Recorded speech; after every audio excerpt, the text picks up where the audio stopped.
آج لوگ کہتے ہیں، پوچھتے ہیں ہم سے کہ ہم بے سکون ہیں، مائیں بہنیں فون کرتی ہیں، پوچھتی ہیں کہ سکون لٹ گیا، پاؤنڈ سے گھر بھرا ہوا ہے پاؤنڈوں سے، لیکن سکون دل سے اجڑ گیا، ختم ہو گیا، کیا وجہ ہے؟ میں ہم سے گزارش کروں گا کہ ہم نے یہ بہت سے بت جو اپنے اندر بنا رکھے ہیں، ہم نے انسانوں کو حاجت روا سمجھ رکھا ہے کہ یہ ہمیں یہ لکھ دیں گے تو ہماری مشکل حل ہو جائے گی، فلاں پیر صاحب ہمیں کوئی تعویذ لکھ دیں گے تو یہ ہماری مشکل حل ہو جائے گی، فلاں ہمیں مولوی صاحب یہ کوئی چیز سمجھا دیں گے اور وظیفہ پڑھا دیں گے تو مشکل حل ہو جائے گی۔ نہ وظیفوں سے مشکل حل ہوتی ہے، یاد رکھنا میری بات،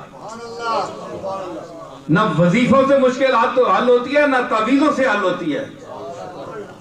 حل ہوتی ہے مشکل جو مشکل کشا کے دروازے پر، جس نے آپ کو پیدا کیا ہے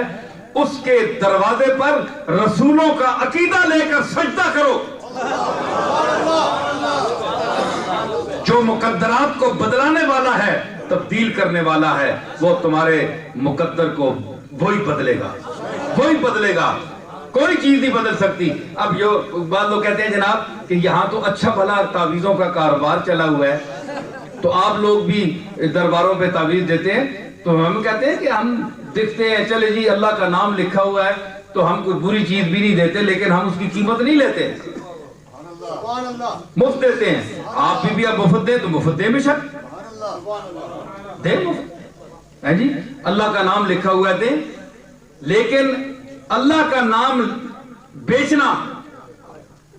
قیمت وصول کرنی، پھر آپ اثر دیکھ لیں اس میں کیا اثر ہوگا۔ تو نہ تعویذوں سے کام چلتا ہے۔ تعویذ کہتے ہیں جی بعض لوگوں نے، اولیاء اللہ میں سے ہماری کتابوں میں آیا کہ بعض لوگوں نے تعویذ لکھنا ثابت ہے، میں بھی مانتا ہوں انہوں نے لکھے ہیں، مگر یاد رکھیں تعویذ لکھنے کے لیے انسان کا کامل ہونا ضروری ہے، عامل ہونا ضروری نہیں، کامل ہونا ضروری ہے۔